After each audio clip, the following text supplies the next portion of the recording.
Hey everyone, and welcome back to another video. In this video, I'm going to be going over how to find Walmart Pay on the Walmart app. Now, this video is going to be particularly useful for individuals. Let's say that you want to go ahead and use Walmart Pay on the Walmart app.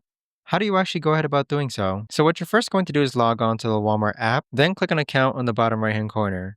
Afterwards, go ahead and click on the gear icon on the upper right-hand corner, then click on Wallet. Now, towards the bottom, find where it says Tools to Shop in Store, and then click on Walmart Pay. So that right there is going to open up the scanner for Walmart Pay so that you can actually start scanning and using Walmart Pay. Now, additionally, what you can do is that if you actually exit out of the app and then hold the Walmart app button, you could actually click on Walmart Pay again, and it'll actually pop up that scanner once again. But that right there, guys, is the best and easiest way that I know of to actually go ahead and find Walmart Pay on the Walmart app. If you guys know of a better or easier way to actually do this, let me know in the comments down below. I would love to know. Thanks so much for watching, everyone, and I'll see you guys all in the next video.